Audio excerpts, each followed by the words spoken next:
ಶೀರ್ಷಿಕೆ ಅಪ್ಪ ಯಾಕೋ ಹಿಂದುಳಿದ್ಬಿಟ್ಟ. ಅಲ್ಲಿ ಹೇಳ್ತಾರೆ, ಅಮ್ಮ 9 ತಿಂಗಳು ಹೊರ್ತಾಳೆ, ಅಪ್ಪ 25 ವರ್ಷ ಸಾಕ್ತಾರೆ. ಅಮ್ಮ 9 ತಿಂಗಳು ಹೊರ್ತಾಳೆ, ಅಪ್ಪ 25 ವರ್ಷ ಸಾಕ್ತಾರೆ. ಜೀವನದಲ್ಲಿ ಇಬ್ರು ಸಮವಾದ್ರು, ಅಪ್ಪ ಯಾಕೋ ಹಿಂದುಳಿದ್ಬಿಟ್ಟ. ಜೀತ ತಗೊಳ್ದೆ ಅಮ್ಮ ಮನೆಯಲ್ಲಿ ದುಡಿತಾಳೆ, ತನ್ನ ಜೀತನೆಲ್ಲ ಅಪ್ಪ ಮನೆಗೆ ಅಂತಾನೆ ಖರ್ಚು ಮಾಡ್ತಾನೆ. ಜೀತ ತಗೊಳ್ದೆ ಅಮ್ಮ ಮನೆಯಲ್ಲೇ ದುಡಿತಾಳೆ, ತನ್ನ ಜೀತನೆಲ್ಲ ಅಪ್ಪ ಮನೆಗೆ ಅಂತಾನೆ ಖರ್ಚು ಮಾಡ್ತಾನೆ. ಅಮ್ಮ ಅಪ್ಪ ಶ್ರಮ ಸಮವಾಗಿದ್ರು, ಅಪ್ಪ ಯಾಕೋ ಹಿಂದುಳಿದ್ಬಿಟ್ಟ. ಎಷ್ಟು ಬೇಕಾದ್ರೂ ಕೇಳೋ ಕಂದ ಅಂತ ಊಟ ಬಡಿಸೋ ಅಮ್ಮ, ಎಷ್ಟು ಬೇಕಾದ್ರೂ ಕೇಳೋ ಕಂದ ಅಂತ ಊಟ ಬಡಿಸೋ ಅಮ್ಮ, ಬೇಕಾದ್ದು ತಗೋ ಕೂಸೆ ಅಂತ ಎಲ್ಲ ಕೊಡ್ಸೋ ಅಪ್ಪ. ಅಮ್ಮ ಅಪ್ಪ ಪ್ರೀತಿ ಸಮವಾಗಿದ್ರು, ಅಪ್ಪ ಯಾಕೋ ಹಿಂದುಳಿದ್ಬಿಟ್ಟ. ಫೋನ್ನಲ್ಲಿ ಅಮ್ಮನ ಹೆಸರು ಏಟು ಬಿದ್ದಾಗ್ಲೂ ಅಮ್ಮ ಅನ್ನೋ ಕೂಗೋ ಕೂಗಲ್ಲೂ ಎಲ್ಲದರಲ್ಲೂ ಅವಳೆ. ಫೋನ್ನಲ್ಲಿ ಅಮ್ಮನ ಹೆಸರು ಏಟು ಬಿದ್ದಾಗ್ಲೂ ಅಮ್ಮ ಅಂತ ಕೂಗೋ ಕೂಗಲ್ಲೂ ಅವಳೇ ಇದ್ದಾಳೆ.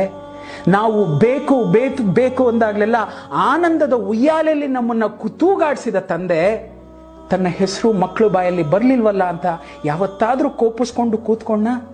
ಇಲ್ಲ. ಅಲ್ಲೂ ಕೂಡ ಅಪ್ಪ ಅಮ್ಮನ್ನ ಮುಂದೆ ಬಿಟ್ಟು ಯಾಕೋ ಹಿಂದುಳಿದ್ಬಿಟ್ಟ. ಅಮ್ಮಂಗೆ ಮಕ್ಕಳಿಗೆ ಬೀರು ತುಂಬ ಬಣ್ಣ ಬಣ್ಣದ ಬಟ್ಟೆಗಳು. ಎಷ್ಟು ಚೆನ್ನಾಗಿದೆ ಕೇಳಿ. ಅಮ್ಮಂಗೆ ಮಕ್ಕಳಿಗೆ ಬೀರು ತುಂಬ ಬಣ್ಣ ಬಣ್ಣದ ಬಟ್ಟೆಗಳು, ಅಪ್ಪನ ಬಟ್ಟೆಗೆ ಅಲ್ಲಲ್ಲಿ ತ್ಯಾಪೆ ಬಿದ್ದ ಸೂಜಿ ದಾರದ ಬರೆಗಳು. ಅಮ್ಮಂಗೆ ಮಕ್ಕಳಿಗೆ ಬೀರು ತುಂಬ ಬಣ್ಣ ಬಣ್ಣದ ಬಟ್ಟೆಗಳು, ಅಪ್ಪನ ಬಟ್ಟೆಗೆ ಅಲ್ಲಲ್ಲಿ ತ್ಯಾಪೆ ಬಿದ್ದ ಸೂಜಿ ದಾರದ ಬರೆಗಳು. ತನ್ನ ತಾನು ನೋಡ್ಕೊಳ್ದೆ ಜೀವನ ಸಾಗಿಸೋ ಅಪ್ಪ, ತನ್ನನ್ನು ತಾನು ನೋಡ್ಕೊಳ್ದೆ ಜೀವನ ಸಾಗಿಸೋ ಅಪ್ಪ, ಅಮ್ಮ ಮಕ್ಕಳ ಜೀವನದಲ್ಲಿ ನೆನಪಾಗದೇ ಇರೋ ಅಷ್ಟು ಹಿಂದೆ ಉಳಿದ್ಬಿಟ್ಟ. ಅಪ್ಪ ಯಾಕೋ ಹಿಂದೆ ಉಳಿದ್ಬಿಟ್ಟ. ಅಮ್ಮಂಗೆ ಅಷ್ಟಿಷ್ಟು ಬಂಗಾರದ ಒಡವೆಗಳು, ಅಮ್ಮಂಗೆ ಅಷ್ಟಿಷ್ಟು ಬಂಗಾರದ ಒಡವೆಗಳು, ಅಪ್ಪಂಗೆ ಮೈ ಮೇಲಿನ ಉಡದಾರನೇ ಆಭರಣ. ಅಮ್ಮಂಗೆ ಅಷ್ಟಿಷ್ಟು ಬಂಗಾರದ ಒಡವೆಗಳು, ಅಪ್ಪಂಗೆ ಮೈ ಮೇಲಿನ ಉಡದಾರನೇ ಆಭರಣ. ತನ್ನ ಕುಟುಂಬಕ್ಕೋಸ್ಕರ ಎಲ್ಲ ಮಾಡಿದ್ರು ಒಂದಷ್ಟು ಗುರ್ತಲ್ಲಿ ಉಳಿಯೋ ನೆನಪಲ್ಲಿ ಕೂಡ ಅಪ್ಪ ಯಾಕೋ ಹಿಂದೆ ಉಳಿದ್ಬಿಟ್ಟ. ಮಕ್ಕಳು ಸ್ಕೂಲು ಫೀಸು ಪುಸ್ತಕ ಅಂತೆಲ್ಲ ಇದೆ, ಈ ಹಬ್ಬಕ್ಕೆ ನನಗೆ ಬಟ್ಟೆ ಬೇಡ ರೀ ಅಂತಾಳೆ ಅಮ್ಮ.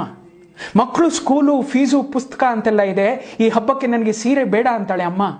ಹಬ್ಬದಲ್ಲಿ ಅಮ್ಮ ಅಪ್ಪ ಏನು ತಿಂತಾರೋ ನೋಡಲ್ಲ, ಹೊಟ್ಟೆ ಉಬ್ಬರ್ಸೋಷ್ಟು ತಿಂದು ಮೇಲೆ ಹೇಳ್ತವೆ ಮಕ್ಕಳು. ಅಮ್ಮ ಮಕ್ಕಳನ್ನ ಬಿಟ್ಟಿದ್ದನ್ನ ತಿಂತಾಳೆ, ಅಮ್ಮ ಮಕ್ಕಳು ಬಿಟ್ಟಿದ್ದನ್ನ ತಿಂತಾಳೆ.